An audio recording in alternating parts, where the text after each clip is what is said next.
Thank you, sir. You know, Zuckerberg is mad now and he's not letting us on. Now it's going to fail.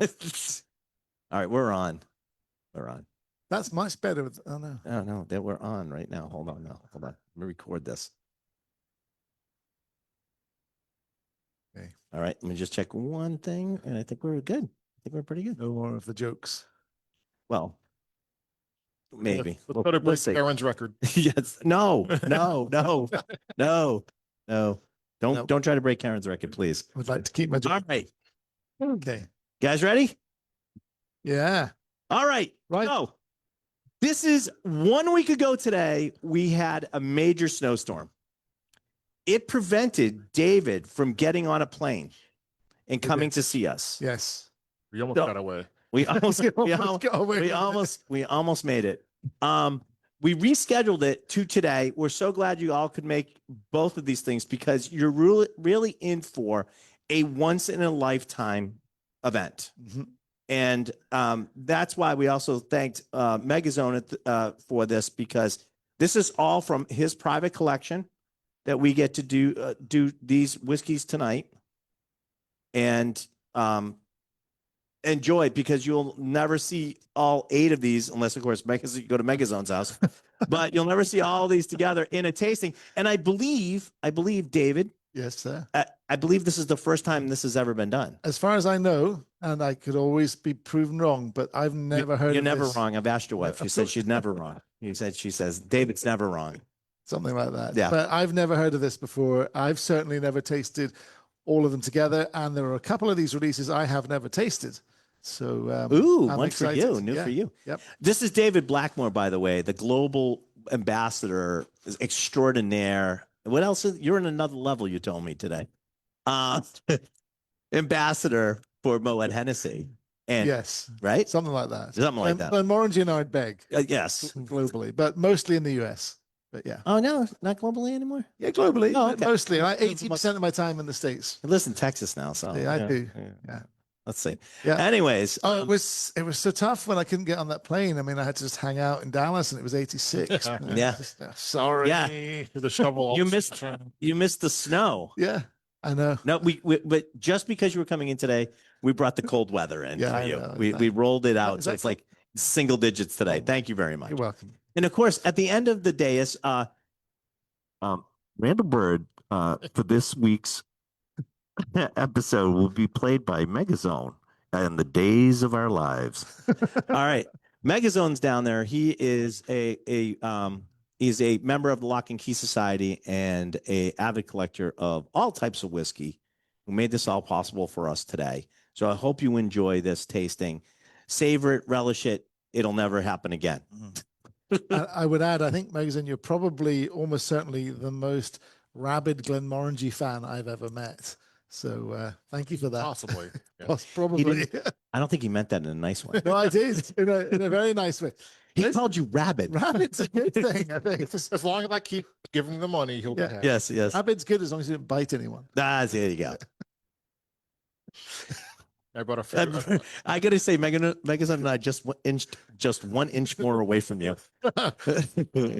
All right, let's get started tonight. Yes. So, first of all, David, tell us about the Bond House collection. I mean, this is amazing things of different vintages of the whiskeys, and from what's the Bond House to start with? Let's start with that. So going back. Prior to the Bond House collection, we, for about a decade, had a product called Glenmorangie 25-year-old, the quarter century. And we were looking at the stocks of whiskey that were going to be around about that, roughly that sort of 25-year-old age statement in the future. And we realized that there was quite a lot of fluctuation in the style of the whiskey that we were going to be coming into age, I guess, at 25. And rather than trying to kind of shoehorn that very kind of unusual profile of whiskeys into a 25-year-old that frankly would have probably been a surprise, possibly a disappointment, possibly a good surprise every time you bought it, but not the 25 that you might have known. It wouldn't have been the 25 you would have known. Well, because as you're getting less and less stocks to choose from, you can't sort of like, you can't almost blend to style. Yeah. So there was definitely that. There was a a kind of narrowing of the amount of stock that was coming through at that age range, and Bill had been doing experiments right through from distillation, but also with all sorts of cask types. So what we did have was in all sorts of different barrels, and that didn't look like we could continue to keep that 25-year-old style going. So rather than even attempt it, we thought we'd go the other direction and actually each year come out with something that showed a completely different style or a tweak on the style of older Glenmorangie. So you see that with the younger wood finishes. We've seen that for decades where Bill's played with casks, but we've never had really a proper opportunity to see how Glenmorangie behaves like that under Bill's experimentation at something that's 25 or around about that. So that was the kind of idea. The name Bond House Number 1, so it's the Grand Vintage range, but it's also called the Bond House Number 1 series. Bond House Number 1, well, there's a little quote for those of you here. I can see a little bit. Like you should also have these all in your booklet too. Yeah, they're in the booklet as well. But a little quote from the first release, and the first bit's kind of Bill saying it much more succinctly than I did about, celebrating the differences in the whiskey each year. The name itself is much more to do with this. That is not a bond house. That is the still house. However, it sits on the site of where Bond House Number 1 used to be. So when the distillery was expanded in, you might know better than me, 70 something, I think. Yeah. We went from having a different still house with one set of stills to this new still house, which has gradually been expanded to this day. And when we did that, they demolished the original Bond House Number 1, the Number 1 warehouse. So effectively, you're looking at it now. It's the warehouse. So kind of a tribute to where our first warehouse was, but also to the idea of that all our spirit comes out of that place now. So anyway, that is Bond House Number 1. Who's been to Glenmorangie? A few people. So it's a pretty memorable place to be standing in that still house. It does look like a cathedral. It does. And you can see in the back of that picture there, just, I think, that a previous CEO of the Glenmorangie Company in Scotland took that idea of it looking like a cathedral, maybe a little bit too literally, and spent quite a lot of money there, putting a signet-shaped, what do you call it? Stained glass window in the end of the still house. So in New England, we call it a stained glass window. I don't know what they call it in Old New England, but in Old England. I think it's Nova Scotia and New Scotland. New Scotland. What part of England does your Scotch whiskey come from? Cotswold. Cotswolds. That's English whiskey. Oh, I'm sorry. Good. But anyway, very good. Thank you. So yes, we put a stained glass window in there as well. So those of you that have been to the Glenmorangie distillery know that is not a usual sight with all these tall stills, and we get that windows are not the stained glass windows are a window period in the still house is not always and we actually have skylights. You can just see the skylights in the roof there. So on a nice day in the middle of summer, the lights floods into that still house 2 days a year. 3. I'll have you know, summer last year occurred on my birthday, June 17th. Really? Yep. So one day. It's really good. It was one day, and it was sunny that day. It's good, man. That's awesome. Yeah. The signet itself is sort of symbolic of yes. So that's that logo that's on the front there, the signet, where's it gone there as well, comes from a carving that's on a 7th century Pictish standing stone, about a mile or two from the distillery, closer to Glenmorangie House. And the original stone is now in the National Museum of Scotland. There's a replica, although they hate the guy who carved it hates it being called that, but there's a kind of loving recreation of the original stone standing in the field where the original would have been in the 7th century. We put it back once we figured that out. Yeah. The one side of it that has the signet emblem on it was only protected because it had cracked off in a storm a few hundred years ago and lain in the mud since then, and been kind of protected. The other side, the top side, in the Victorian era had been completely chiseled off by a local landowner because he wanted it to be recarved as his basically burial slab. So, Victorian vandalism, and it's very poorly carved with basically like, McTavish was here. It's like utter vandalism. It's terrible. So we don't really know what the other side had on it. It's actually an interesting point because even back 10, 15 years ago, they found all the kind of little fragments from the other side that had been chiseled off.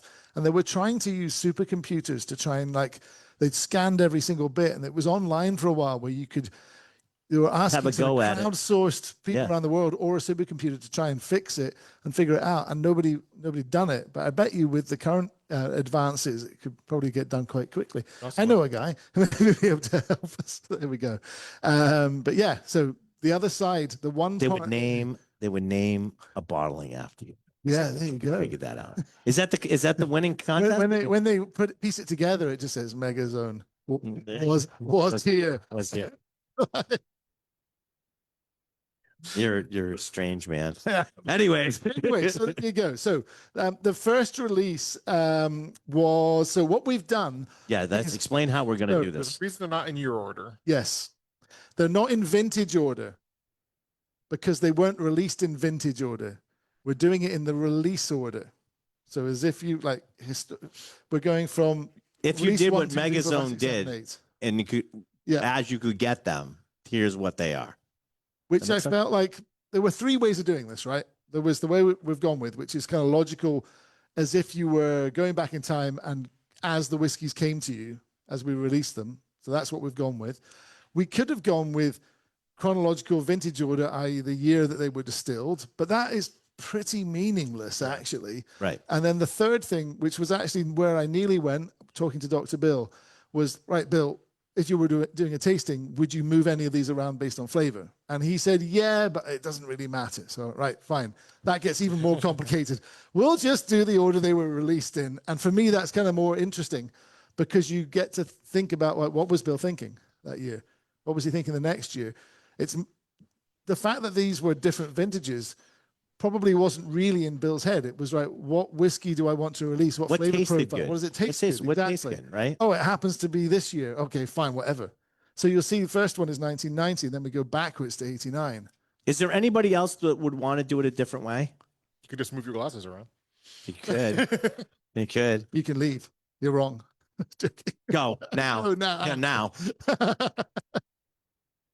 Anyway, so be gone. The first release was the Grand Vintage 1990. It was bottled in 2016 and then launched kind of end of 2016, early 2017. And this one has an interesting story because 1990 was a terrible barley harvest across Scotland. Basically, the barley harvest failed pretty much. And out of a year where we thought we were going to get next to no whiskey or really kind of whiskey potentially, and it was a struggle at the distillery to process the barley, to get yields that were looking anything like decent all the way through, we end up with something that's totally sublime. Just luck. Dr. Bill probably had a bit of a hand in it too, I suspect. So that's the story behind this one. The barrel, the cask story here is mostly ex-bourbon casks, as you'd expect, classic Glenmorangie, with a small parcel matured in ex-sherry casks.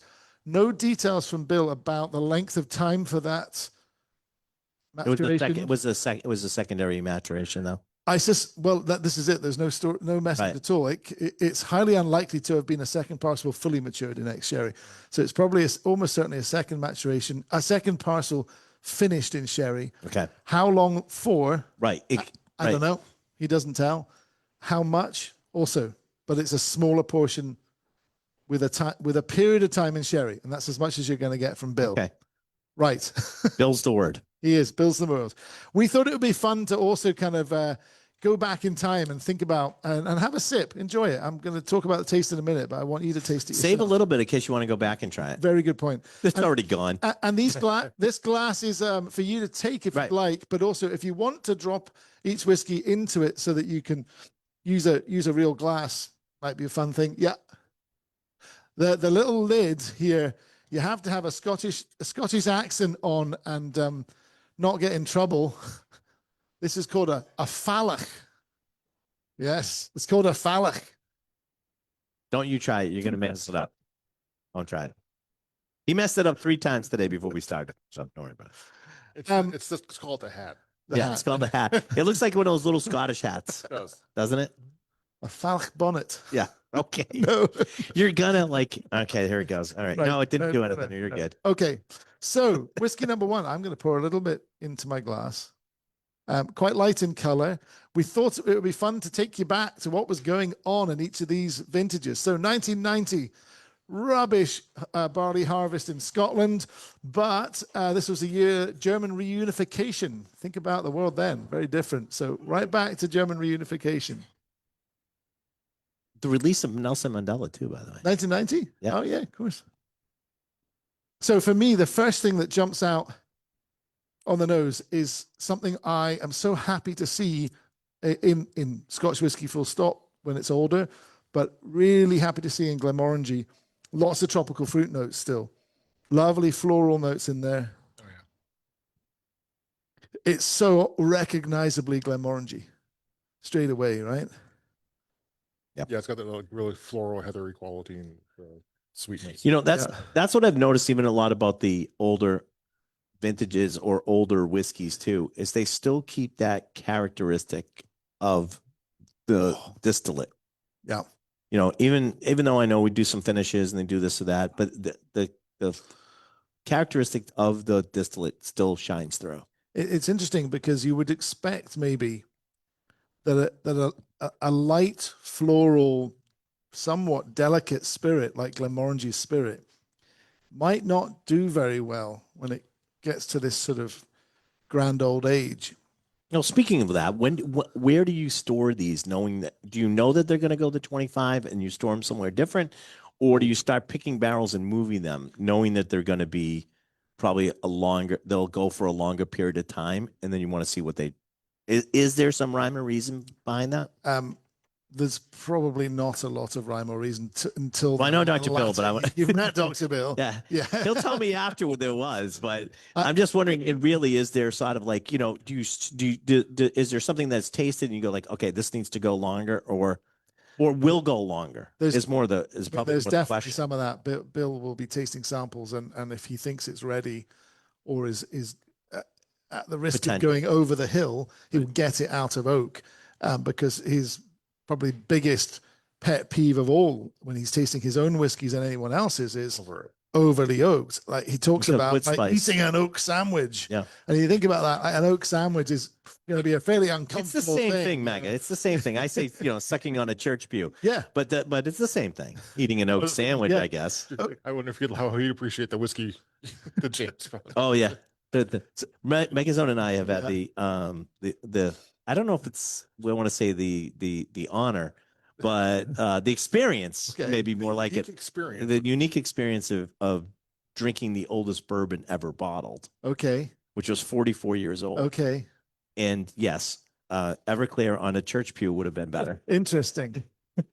It got totally overtaken by the oak so much so it went mint. Minty oak. It went mint. It tastes like mint and wood. We're streaming live on the interwebs, aren't we? We are. I probably shouldn't tell you a story, but I'm going to tell you a story. Yeah, tell us the story anyway. There's no one listening. And then it was the last thing he ever did. No, it's not that bad. And then he disappeared. Yeah. I'm talking about very ultra aged American whiskey. Yeah.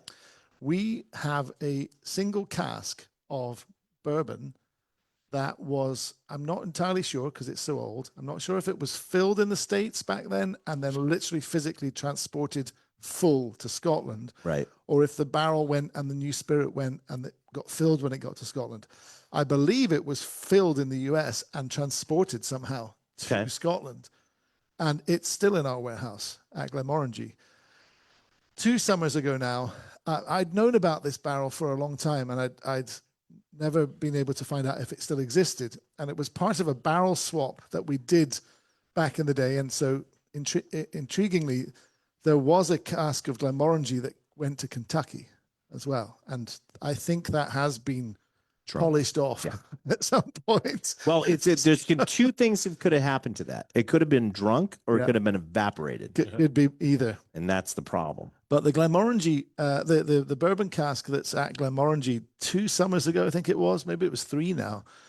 I happened to be up there with Dr. Bill, and I mentioned to him, I was like, what about that barrel? And it very typical sort of scatty-brained Bill. We're in warehouse number 3, and he just happens to go to the head warehouseman. Hey, David's just asking, do you ever remember what happened to that barrel? You've been here long enough. And I shit you not. The guy just goes, you mean that one? Like, what? It can't be just that one you're standing next to. He goes, no, it's that one. So we've thieved it.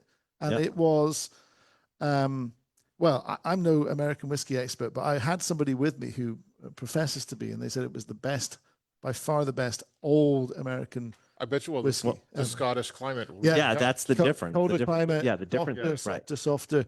It's doing a dropping in alcohol strength instead of raising the whole thing. And it was pretty fine. And then it was last summer I was back, and I went into the same warehouse and marched my friend over to exactly where I thought I knew where the cask was, and they have moved it. And they tell me like, it's not intentional. No, honestly, they told me it wasn't intentional, and they just, oh yeah, we forgot that was a special one. We've just moved a whole load of barrels out to somewhere else. So it may have just been disappeared into the corner of the. Yeah, exactly. Well, you know what? You have Harrison Ford working for the company now, and that's sort of like a big warehouse. There you go. And he played Indiana Jones. We need to get him. I see a movie. There you go. That's actually a promotional campaign. I have promotional campaign of finding the bourbon. I have thought that we should do a scene with a big styrofoam ice rock rolling after Dr. Bill. Don't put any ice in my whiskey. No, okay, we're going on. You ruined it. You just had to ruin it. It was fun. I know. Sorry. We're only. What do you guys think of this one? One whiskey in. I know. That's the problem. So what did you? Lunch was good, wasn't it today? What did you guys think?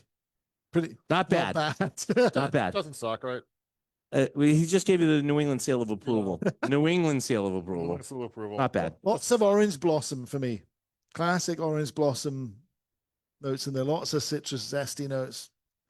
Pretty darn good start, I have to say. So there is some there almost is like a little caramel going on the nose too. Yeah. I didn't get that until the second time. Like a little biscuity finish. Yeah, a little biscuit, but it goes through caramel too. Honeycomb. Like a birch sugar or something like that. Yep. Really nice. So I will put these up here so that we've got them as well. So okay. Remember. You've got them there as well. You usually do have to take notes to remember what you drank. I know. So from there, usually it's what did I drink last night? And in the morning, it's like crazy. He's speaking from personal experience. Yeah, I've known you in a long time. Oh, very good. All right, so now we're going to actually go back in time. We're going to go back in time. This is release number 2, which was released in 2018, but is a 1989 vintage, and it's 27 years old as a result. So 1989, what was going on in 1989? I was 14 years old. Crazy. I started college. I know. There you go. Wow. Looking good. I had been out of college for a year. I was 14 years old, and that's where my mental age kind of stopped. Yep. Pretty much, I think. You noticed you didn't hear anybody arguing with you, did you? No, I didn't think you did. No one saying, no, David, you're much older, more mature than that. Nope, didn't happen. Fall of the Berlin Wall, 1989. Yep. There you go. What I else? do have that one. Of Fall of the Berlin Wall. Yep. It's also the proposal for the interwebs. The interwebs proposal? Yeah, that was the proposal for of the interwebs. It was the proposal to give it. Megazone might know better than me, but wasn't the proposal to let the rest of the rest of us in on it. Yeah, like all commercial. Yeah. Uh-huh. Oh yeah. Yeah. Metallica. Yeah. Yeah. Cool. Grunge. Very cool. Good point. Good point, Pablo. So 89 vintage. We're talking about the nose on this is incredible. Yeah, you can pick up the wine a lot. So ex-cut roti wine casks, one parcel finished, then brought back with whiskey finished in Oloroso sherry and matured in ex-bourbon casks. So a whole bunch going on here. The color on this is really cool too.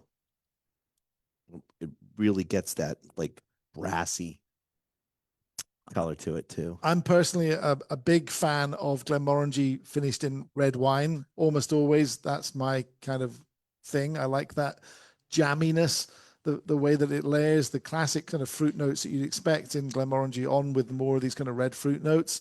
So for me, I love even the Quinta Ruban 14-year-old. Back in the day, the Tain L'Hermitage, all of these amazing red wine cask finished Glenmorangie. So immediately for me, I pick up some of that in this already, even though there's other things going on, you know. We're on Facebook Live, just so you know, we're on Facebook Live, and of course, I can see who's listening in on this. And Karen Elka is listening in, who works for a Codswold, and I know right now she's wondering if David will beat her swearing record on the air, and she's like, no, he won't. Absolutely no fucking way. Say. No, I've thrown the gauntlet down, which was the biggest mistake I could possibly make. I think so. If you haven't tried Cotswolds, try it. It's fantastic. Karen and I used to work together, and I still work at a company where I get in trouble for that. So that's right. She knows that. It's very endearing on her, though. Not you. Yes, thanks. Just so in case you're wondering. Lovely. This is, speaking of lovely, this is really nice. Yeah.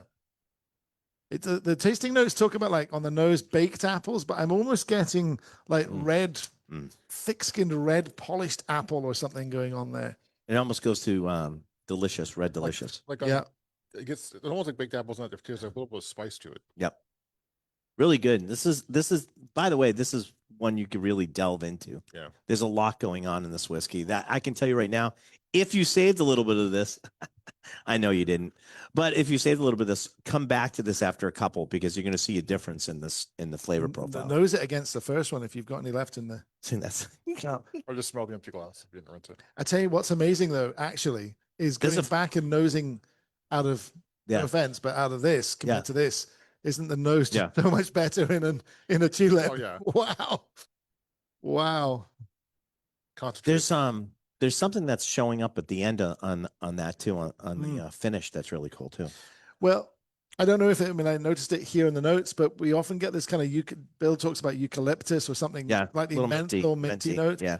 Again, we're not sure exactly where this trademark kind of menthol minty eucalyptus thing comes from in Glenmorangie, but it often seems to appear most often in red wine finish, right? And I think if you look, and my father is the retired chemist, so I'm probably going to embarrass myself here again, but stereo be like the third time tonight. Go right ahead. Tannins. I think there's aspects of tannins that can actually come across as like a minty spearmint. Well, in some of the red wines you'll get it too. So now you could do Dr. Bill going like minty. It's the fresh maker. Hello. You can do a Mentos commercial. Why do we have Dr. Bill doing weird things? Yes. I don't know. I don't know. We've got a headless giraffe on. Well, it's not a headless giraffe. It's only the head, David. It's only the head. Well, sir, you're just not realizing that somewhere there is a headless giraffe. You're not realizing, sir, that the giraffe goes into the ground. Oh, right. You're not using your imagination, are you? I was that giraffe in that position, I'd be very scared. Right? Our giraffe is here today. Yes. She's looking over the no, Angie. Ours is Morgan. Morgan. Guys, you've all got giraffes. We all got giraffes. Jesus. I don't. I want to tell you something that all right, I'm going to get him in trouble now anyways. Oh, we talk like everywhere I went, I was taking pictures every time I saw a giraffe. And you wouldn't think giraffes show up a lot, but they really do. Yeah. Now that I was looking for them, like giraffes show up in the weirdest spot. And every time I'd come across one, David would get a text of the picture of the giraffe. And what David doesn't like is the whole marketing team decided that it would be a giraffe because of the tall stills.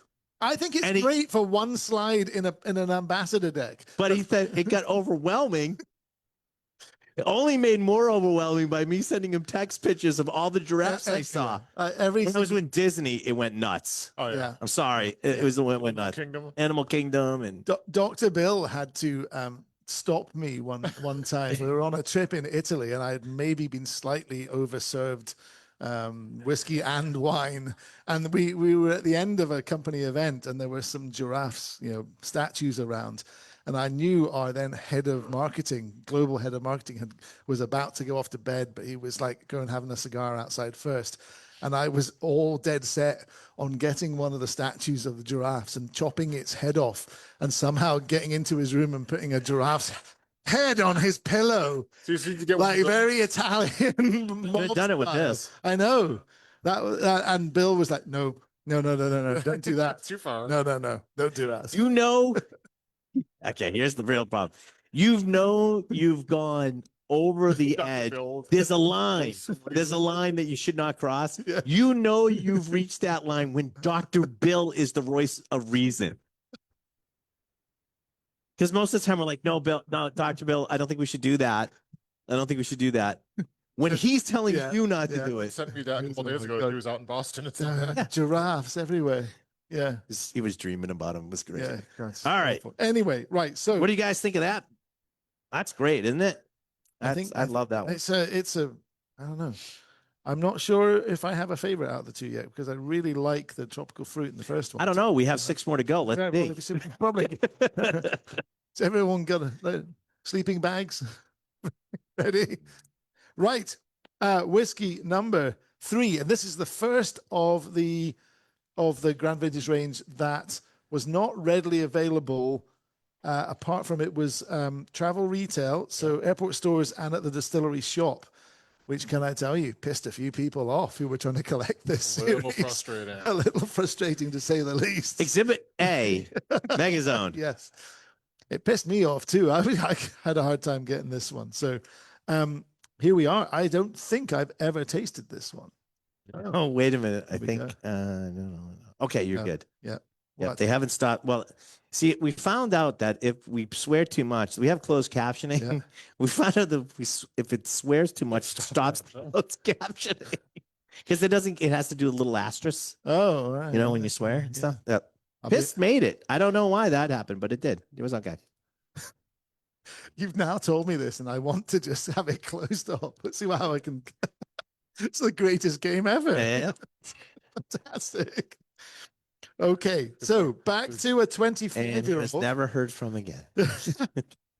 So here we're talking partial maturation in Boal Madeira casks, and it's kind of is it an extra maturation? Is it a finish? You tell me, because it was 10 years in ex-bourbon casks and then 15, so longer period of time finishing in these Madeira casks than it spent in the American oak. Kind of an interesting, almost reverse finish. There's talk now about anything over 3 years being a double cask. Okay. Yeah. Who makes that rule? Well, you know who's gonna make that rule. Yeah. Yes. They'll be the ultimate decider Yes, of that rule. yeah. We talked about those who shall not be named decide that. Yeah. Yes. If you say their names too often, they start looking at your company. We don't want that. So I've actually Everybody's going, What are you talking what? about? What are you talking about, Ryan? I, Similar. SWA. Yeah. Oh, what? I didn't say it out loud. It's just the initials. You didn't say it out loud. We're on the interwebs. No one's watching. Thank the God. DWA. Okay, so 25 years old, Ooh. 10 in American oak ex bourbon, then 15 in Madeira.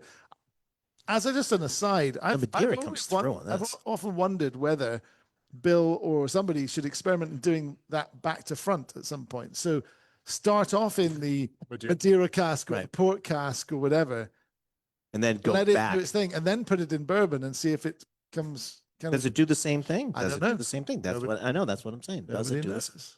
I don't How think many that- licks does it take? Yeah. What? Oh yeah, you forgot you're English, Scottish. Excuse me. How many licks does it take to get to the center of the Tootsie Pop? Oh, Have you ever heard this before? No, of course not. Anyway, whatever. 3. So first time for me. Cheers. First time for everyone apart from this guy, I suspect. Cheers. Really nice. Mm. Still a lot The of chocolate Madeira, fruit. the Madeira really Mhm. comes through on this, Yeah. Yeah. and you can really taste the Madeira. Now, Yeah. if you like Madeira, Yeah. that's great. If you don't, not so much. I like Madeira. It's a big contrast to the last one too. The Yeah. last one had a lot of Yeah. that fruit, a lot of Right. forward. This is a lot milder. There's There's almost that like a fruit initially. salinic. There's almost Yeah, like yeah, a salinic in this too. I think it starts off with some of that trademark Yeah. fruit that we got from the last two, but we're going towards that. I'm noticing that cocoa powder note in the tasting notes, the salinity cocoa powder. Yeah. Not sure if I'd go nutmeg. I'm saving a little bit of this one because I am going to come back to that. I See like the this. self-control, everybody? See that? Self-control. Hmm. Even in the Okay. glass afterwards. That's pretty cool. I'm gonna keep that because Again, like sometimes, Yeah. and by the way, I know we're goofing around about this, but in a lot of ways too, it's sort of neat to come back to certain things because Yeah. as you're trying other things, your palate sort of changes, and it's neat to sort of What's come back going on here? and taste some things that you want to see what the effects were. Yeah, No. sometimes in contrast, you like something after trying a different flavor. Right. You're back and like, oh, that pops now. Right. Here we go. Exactly. 93. All right. It's all confused. Do we have the ABVs on these, by the way? They're all at 43, All at 43. Okay. which, I think probably the reason You might have a difficulty at some point, right? Yeah, Because of their age. that's exactly it. I think Bill just needed to be certain at the start of this series that regardless of what had happened to any of these whiskeys, he could definitely bottle it at a strength. Right. So 43 was where we went. Try to go as high as possible without having a problem. Like Yeah. three vintages in. I mean, we've seen it at Glenmorangie. Ardbeg seems to have more of an issue with losing strength over time. Yeah. And I've come across a couple of occasions with much older Ardbegs where one of them, we had gone down the bottling line and filled the Ardbeg bottles, and then someone did a spot check and it was under 40% alcohol. New boy. And it had dropped just in the bottling line, and suddenly everything had to be taken out of bottles and we had to deal with it. Right. And the only way to deal with it legally is to find some whiskey that's higher strength, All right. which usually means younger. Right. It suddenly means it's not a single vintage or a single age, and Right. it's I think it could be because big pain. being on the island, it might be a little more of a humid climate, so you get different evaporation, more alcohol. I wonder if it's humidity. I think it's more personally. I think it's more likely that it's just a lot windier on Isla, and you get much draftier warehouses. I think there's as much chance of it being that than anything else. Because otherwise, I mean, the weather across Scotland is Pretty yeah. shitty. similar. Well, yeah, that too. Did they bleep that out? Nope. Ah, Wait a minute. God, try my best. It's it's pretty similar. Yeah. I got Yeah. lucky. No. Did they bleach that out? Nope. Nope. Darn. So 90. They don't get it right all the time, by the way. Cool. Especially with the R What accent. happened in 93? Jurassic Park was in the movie theaters. The EU was formally established, and No, two monsters. Oh man, sorry. Let's say that out loud. and Snoop Dogg released Doggy Style. Yes. There you go. That Did was that get important. bleeped out? Nope. Oh, Why would that I get don't bleeped know. out? I don't know. Styles of dogs. There you go. Yes. Do you know I rescued a dog the other day? Did you? True story. A little teacup shorty was just running around in a field by Costco. And my kids, we had it for like 24 hours. My kids were like, "Oh, we'll keep it," but then we put it up on a website, and the lady claimed it. We're very upset about that. It was a I- purebred and I worth a think- lot of money, and you just gave it away, didn't I'd named it Costco. I was thinking Kirkland, but I mean, you? Yeah, there you go. Costco You was. didn't want it to be doomed for the rest of its life. I get it. All right. Anyway, there you go. There you go. Where are we? I've completely lost. We're in 93. We're in number Nine- 4. We're 90. We just finished. No, we just finished number 2. We're going on to 91. 91. Oh, is that 91? Yeah, it is Yeah. 91. Sorry. Back to 91. So 91. Finished in Oloroso and expert Burgundy casks, plus a hint of new toasted oak. So this is probably one of the earliest occasions where we see Bill playing with new toasted oak, I think. The toasted oak and the burgundy cask really pop on this one, I think. So 1991, 26 years old. New toasted oak. So if we're going back and thinking about things like Ilanta, we're kind of that era Edge, in right? terms of when Bill was starting to think about new toasted oak, significantly earlier than just about anybody else in Scotland was looking at that. You know what's sort of weird is on the nose. Hmm. there is a almost, I don't want to say, I hate the word, using the word like smoke or anything like that, but there is a woodiness or like a on the nose on the very end of it. You absolutely can get wood-based phenols in these Yeah. older whiskies. Yeah. Even on something like Glenmorangie 18-year-old, which is predominantly for me all about tropical fruit on the front. If you sit with it in your mouth for long enough, you end up with this sort of sensation of like a campfire on the beach a mile away, just drifting down. Yeah, like really faint, like real faint. And it's not peat smoke, nothing to do with it. Absolutely nothing to do with it. It's phenols out of the wood. And you just get this, slightly woody. It's not you get them tannic, sometime in bourbons with like a heavy char. Yep. And people are like, oh, I get smoke. It's not smoke, but that char creates chemical compounds that mimic that. I know for me on the finish, I get that long, like the drying wood spice. Yeah. Yeah. So Toasted nuts. Released in 2019, and with those combination of casks, this was Bill kind of paying tribute to the early pioneers of wood finishing at Glenmorangie, which you might think that's a bit sort of self-centered, paying tribute to yourself. What he's actually talking about is that Bill came in about 1990, and the wood finish program started at Glenmorangie before that in the 80s, in the early 80s, and it wasn't him that invented that at all. The Glenmorangie company had done some work with that, and then that kind of era of creativity had kind of died off a bit just for a few years before Bill came in.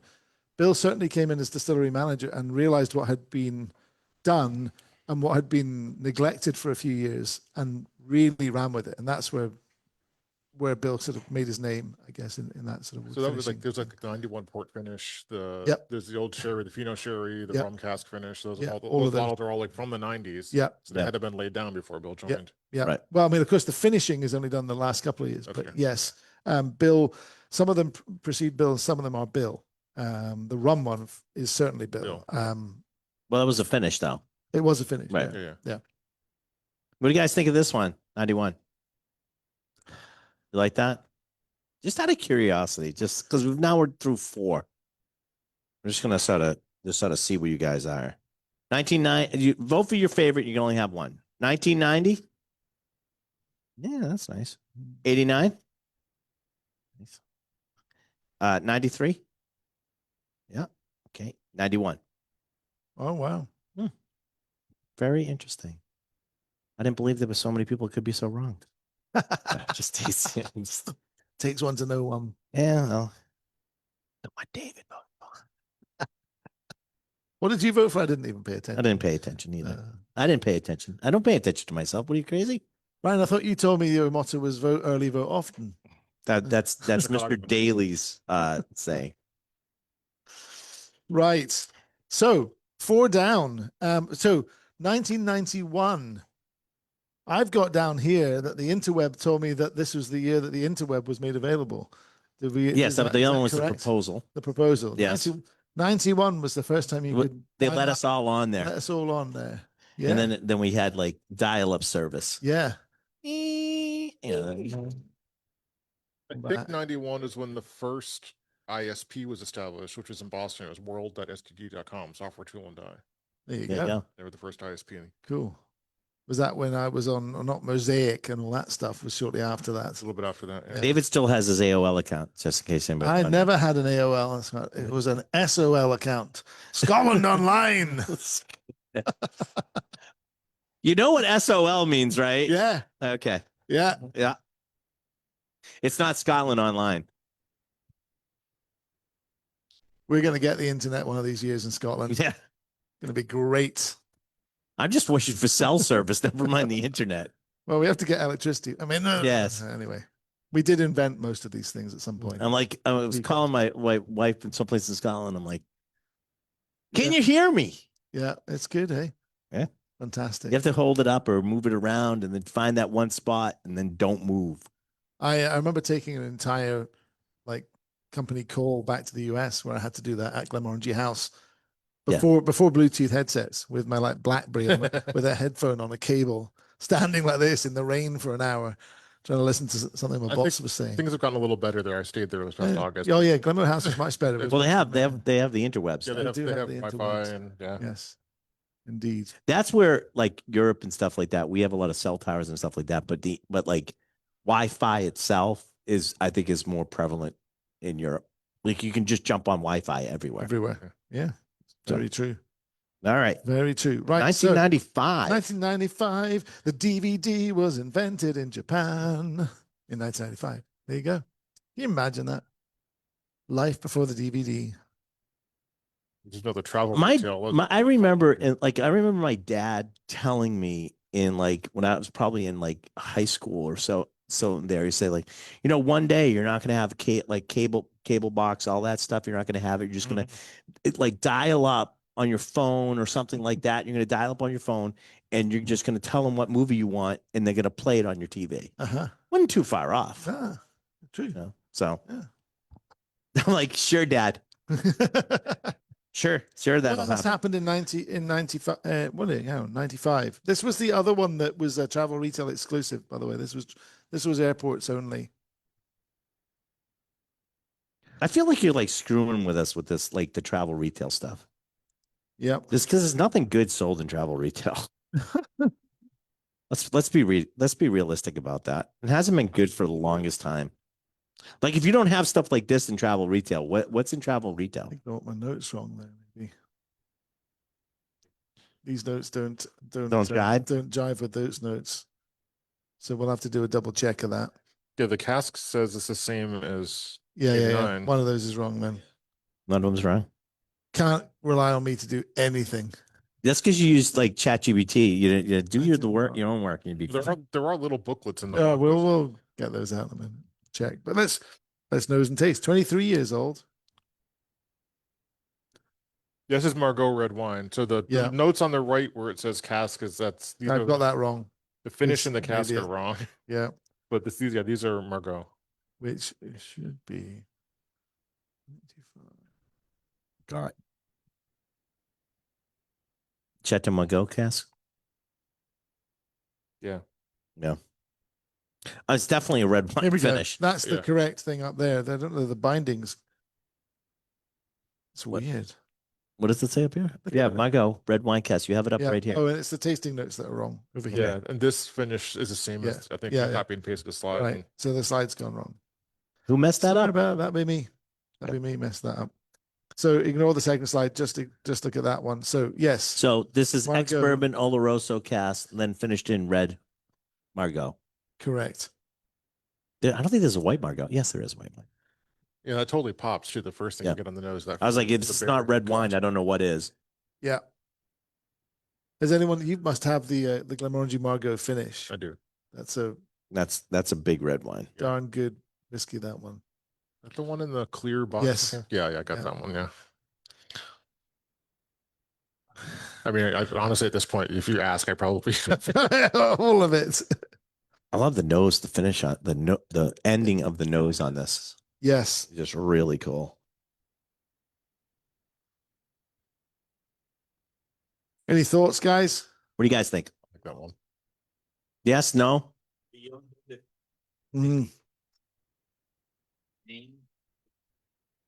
There is something Odie cake. Yeah. Like bakery. Bakery in there. Yeah, it's got a creaminess, it's got a little vanilla, it's got fruit. I love it. I might have to have a bit more of this. There's a little bit of honey on the finish too, by the way. Very good. The nose is great. I know. I love the nose on this one. That's the first thing. I was like, man. Whoosh. It's like a berry sponge or something. That might be my new favorite. Well, we'll see at the end. We'll see. Pour them all together. The reason we did this is I've done that before. I've done that before. Wow. Remind me what I have. Seriously. Just such a great nose. In 7 years, we'll have to do the whole Zodiac lineup. Number 5 just came out, right? Uh-huh. You guys like that one? Wowza. Yeah? Super, super good. Yeah, best palette so far for me. It's really good. Wowza. But you're a sucker for the red wine. I am, absolutely. Proudly so. It's okay because it's good, but.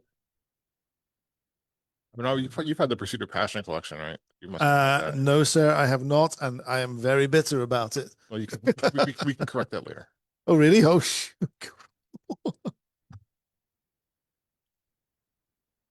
How long did it take you to collect all these? Well, like about 8 years or more, because they came out roughly 1 year, a little less than 8 years from start to finish to come out.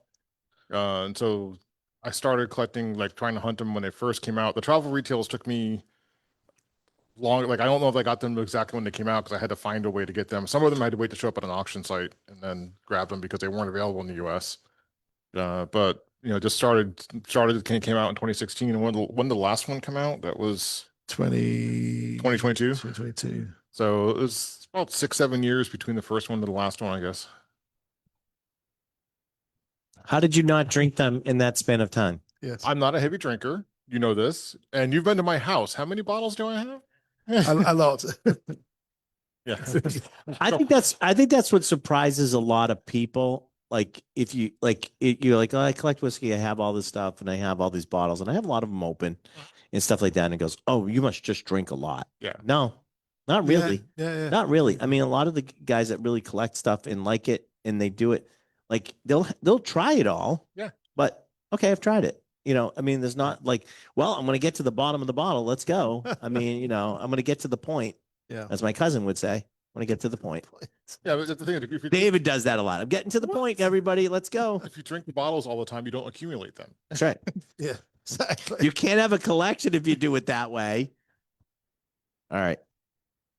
So, 1996. 1996. Dolly the sheep.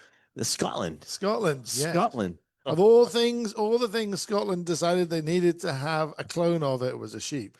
We're running out of sheep. Yes, we're running out of sheep. Quick, somebody come up with something. I think it was just someone's favorite sheep. Did you ever see that Woody Allen movie? Okay. Right. So Grand Vintage 96, also bottled in 2019. So we were kind of bumping up on the end of 2019 here, I believe. So we were about to all go into lockdown. I'm really surprised you hadn't polished this one off in the 2 years afterwards. The ending on the nose on this one is just like you get like this candy, like a light candy. It's like, what it reminds me of, candy ribbon. Yeah. Christmas time, the candy ribbon reminds me of that. So this is all about American oak. What's the matter? Not good? That wasn't a good one?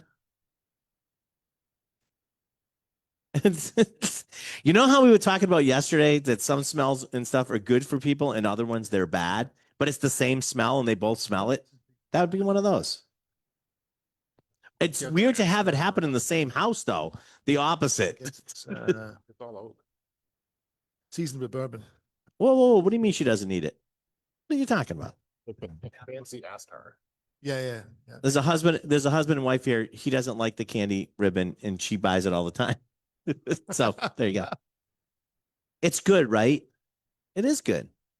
So if you're familiar with Glenmorangie Astar, the two releases of Glenmorangie Astar, which were all entirely aged, about 10 years old, in what Bill calls designer American oak casks. I guess the easiest and simplest way to describe this is like, as you said, fancy Astar, 23-year-old Astar. Astar with a pedigree. It's a little older. Yeah.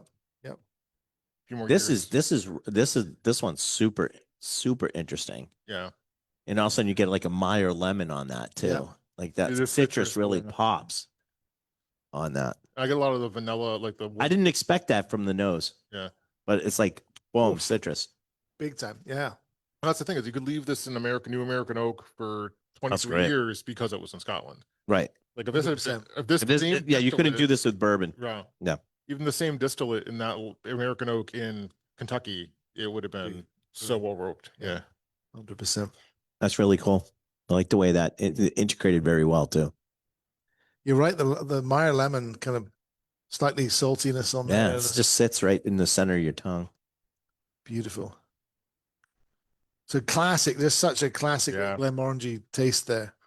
Again, I have not had one where I'll say which one are we up to? We're That number was six. 6. 6. I have not had one what I would you can still tell it's Glenmorangie, right? Yes. You can still tell it. Yeah. Yeah, this is like for me Like, is this like doesn't, and nothing's gone off the rails in 25, 27 years. yeah. Nothing's gone off the rails so much that you're just like, oh my God, I can't even recognize it. And granted, we are obviously we're cherry picking some beautiful stock. Well, I get that, but still, but even generally still, speaking, you're going to the distillery over the years and randomly picking some casks. I've very rarely found a cask that I didn't like at all. There's always well, you always some like great find these out, ones. you know, a lot of places you find these outliers that, you know, Yeah. like, and there's not, there's just this harmonious sort of 100%. feel to it. Yeah, this has to me like a lot of regular like the base Glenmorangie character amped up. Right. It spent more time in the oak, it got a little more, but you still get the sweetness, you still get the floralness.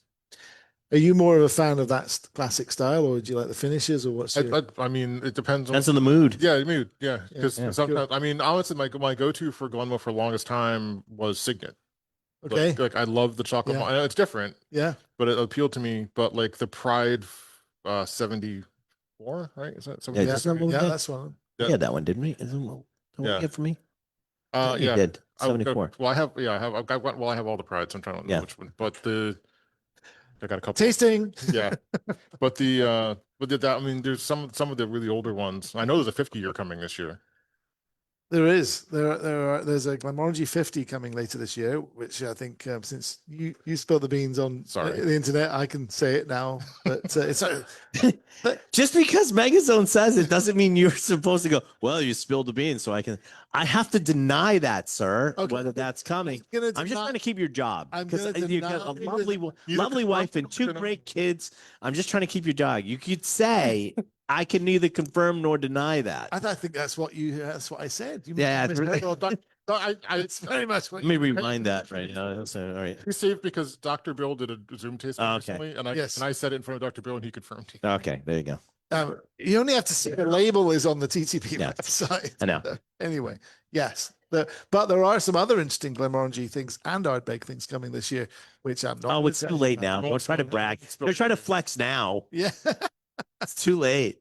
Been called out. Whatever. Right. Where are we going next? 97? 1997. What was everyone up to in 97? Well, you might have been buying your first Harry Potter book. There you go, 97. I wasn't doing that because I'm a grown up. Allegedly. I'm going to leave that one alone. That's just, was in I mean, my- it's just too easy. I was in my 3rd year at the University of St. Andrews. It was around about 97. I realized I might actually have to knuckle down and do some work in the next year and a half, or things were going to go horribly wrong. But it all turned out okay in the end. So just about. He married well. Apart from the fact that I'm sitting next to this guy. He married well. I did marry well. He did Very marry well. Yeah. We know who the brains of the outfit is. Shut up. Right. What else was going on in 97? What was Ryan doing in 97? I don't even know what I could tell you I'd be doing in 97. Huh? You moved Johnny here? moved here. Ryan was only 3 years away from getting out of prison. Yeah. So that was good. Still. My toilet making liquor skills were at the that's it. Really worked As out. long as it wasn't. No, I was actually I was still working for the Secretary of State at that time. Oh, there you go. So Very there you go. Oh, Fantastic. Securities Division investigator. Very good. There you go. Don't know what that means. Chateau Montreux. You don't know what that means? Whatever. Yeah. Yeah, whatever. Chateau Montreux, red wine casks. And secret cast. And secret Cast. Do, do, Oh, do, do. but you know what they are. I don't know what they are. We have to get the trouble with trying to find things out that Bill says are secret is there's a very fine balance around about the 3 or 4 pint Yeah. mark where you've got about half a pint's leeway where he might tell you something. Yeah. And then And- after that, it's like he's telling you, but it's like, Yeah, but you know what the funny part about it is? Sometimes he doesn't remember. yes. This one has a certain like earthy character. Yeah. Like that white mushroom you mentioned sometimes, or Yeah. the So roughly, And isn't it, that'll show up sometimes with like sherry or red wine cast. You Yeah. start to get that that what it's like a fresh white mushroom. It's not anything a foul. Right. It's I love it. It's really good. But it's the first one of the batch that I picked it up on. Like I haven't noticed it anywhere else. This one Mhm. I got first thing I picked up. mushroom, Yeah. Yeah. It's good. And again, it goes a little bit like Salinic at the end of this one too. Yeah, it's got a little more like it's got a little umami character, which I don't really get from the Yeah. others. No, A little savoriness. I remember I've had this a few times, and I remember really liking this, and I still really like I this. still really like this. Yep. See, you're not done yet. It reminds me of some of those. Did anyone did we do that here with the A, B, and C Yes. Yes. bottles? It reminds me of Burgundy A. I think it reminds me of A. I think I Burgundy, have those bottles. Burgundy Bordeaux. Yeah. Yeah. Reminds me of A. We sent them home with Megazone, I think. Oh, nice. No, I managed, but I managed to acquire it. Oh, Well, okay. Well, listen. there you go. The not for sale bottles. We should talk because I'll be out there. But yes, so it reminds me a bit. That's of that. really good. I like this one. I like fun like that side of that little finish at the end, like you said, Mega. And it's What's that? that's Umami. earthy umami thing. It's Yeah. not sulfurous, which is great. It's No. definitely on there. When I say fresh white mushrooms, people sometimes go, "Oh, you mean like?" No, I don't. I don't mean Like like a anything canned like. mushrooms or Yeah, something. yeah. It's a fresh white. If you cut a fresh white mushroom, when you think that's the thing, and you don't want it. So who doesn't like that one? Does anybody not like that one? It would be No, hands went up. okay. Okay. But We only got one more to go. We're not going to kick you out at this point. there are certainly sort of some writers. I out said there- good day, sir. Good day. There are certainly some whiskey writers out there who wouldn't score highly with. No. You know the characters that would probably. But mark this that down. would be a mistake because it's not typically those things that they're getting like a bat. Sulfuric is the Yeah. one No, they're sure. really looking at. And this is not sulfuric. And even a sulfurous note. It's is not, though. Not all, but even if it was, even sulfur is not always the same in a whiskey. You Right. get it from Right. different sources. It tastes different, and some people are more Akin, attuned acclimated to it to it, than right. others. Some people, I think, frankly, just get a bee in their bonnet about it, and it's the same with any flavor in whiskey. Don't necessarily trust anyone just because they've written X number of books or X number or given the X number of speeches about whiskey. Trust them if you over time agree with Right. their tasting notes because you're going to be mostly attuned to Same. them. No, here's a weird. I got a weird story for you. So there was a writer that used to write for Wine Spectator, and he had the best descriptions exactly of what the wine tasted like. Right. But everything he described when he had anything he scored low, Yeah. I loved it. It was great. But his descriptions were accurate. So if the description was accurate and Yeah. something that I liked, and he gave it a low score, Yeah. I'm like, I got to try that one Fantastic. because I guess it's fantastic. And I go, he's not writing for them anymore, which is really weird. It's too bad. I don't think everybody else figured it out. Ryan's just up there putting these really bad scores. There's scores up Oh, there, and I'm yeah, just, okay, I'm just, take that. all right, I'll take that home with me. That's great. All right, there we Love go. it. It's the same Yeah. thing with any kind of reviews, like movie reviews. You like, have to- find the one that, right. Yeah. that fits your taste. But I was 100%. attuned to this guy who didn't like anything, so it was great. But his descriptions were spot on. Yeah. All right, the last one. You guys ready for the last one? 1998. What was everyone up to? I successfully, against all odds, graduated from university. I was actually running a wine wholesale company. Hey, look Look at that. Wow. I came back where I was running a wine consortium for my father, and then ended up buying out another wholesaler. And then So- everybody said, "We're not going to do this anymore." I said, "Great, I'll buy the store." And they said, "No, you can't." And I bought it with somebody else. And then they told me that I didn't know retail, and that they did, and they weren't going to teach me. That's nice. Yeah, isn't that nice? Really. I won. Yeah, you are. Short story long, I won. So this was bottled. This is the last in the series. This was bottled in 2022, 8th release. No plans for any more. This is it. The final. Man, that final nose is breakdown. great. Yeah. And this one too.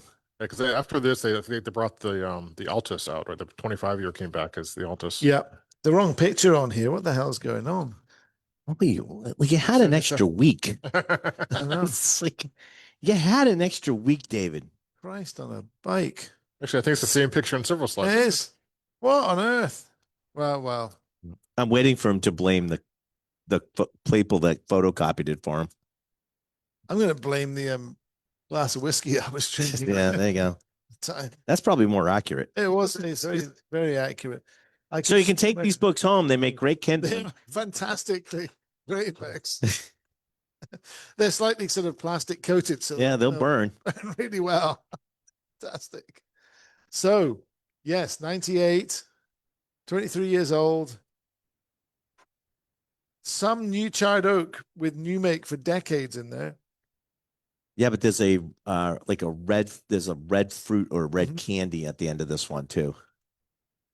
First fill ex-bourbon cask matured whiskey, Oloroso cask matured. So interesting that you're getting red wine casks out of that.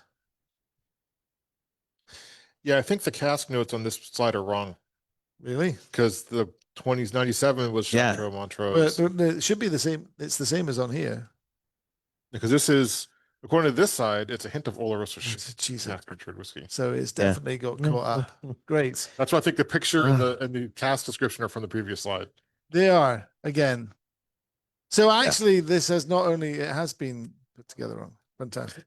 Since we have this one in there and the slide's wrong, but it is delicious. The first slide's right. All right, the first slide's right. All right, well, I guess 50% at St. Andrews was okay. All right. I did get. He was bragging before. I did get the same as the future king. I went to the same place. So in the UK, when you graduate, you get various grades of degree, and you get like a first class honors, or a second class upper second class, which would be called a 2-1, or you get a 2-2, or you get a third class, or you fail. Yeah. And very, very, very, very few people ever get a first. In some departments in St. Andrews, they'd never given out a first. So a lot of people end up with 2-1s or 2-2s. Yeah. I got a 2-2, which was known at the time as a Desmond 2-2. There you go. So long way around for that one. Yeah. Outstanding academic achievement. Classical studies was mine, but that's okay. You just go with it. Yeah. Marine environmental biology. There you go. Were you? Yeah. Yeah, it shows. It wasn't in PowerPoint though. I gave a seal an enema once. True story. That's for another. Just for future reference, I would never tell that story again. It was for research. I know we've been through 8 of these now. But yeah, it was research. That's what they all say. It was for research. Yes, it was David Blackmore. It was all for research. A memoir. Although I have basically in now he's going to try to recover. Ghost-written Dr. Bill Lumsden's memoirs for many years, and I have a headline for his book and everything. But it's going to be "Leaping Lord Lumsden's Compendium of Filth." But that's about right. That's about right. I like that. Good. This is really good, by the way. What's interesting for me is I went back to the first one, which is a similar. Yep. Because that was ex-bourbon casks with some sherry. This is some new oak ex-bourbon and sherry. And the first thing that caught me on this one was like I'm like, that seems a little similar, and it is, but different. Do you guys? Everybody have something in their glass? Do you have something in your glass?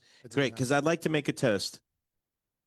We talk about the Lock and Key Society still being a society and made up of members, and I just wanted to say thank you from the bottom of my heart for everybody in the Lock and Key Society, to Megazone, for sharing this with us tonight.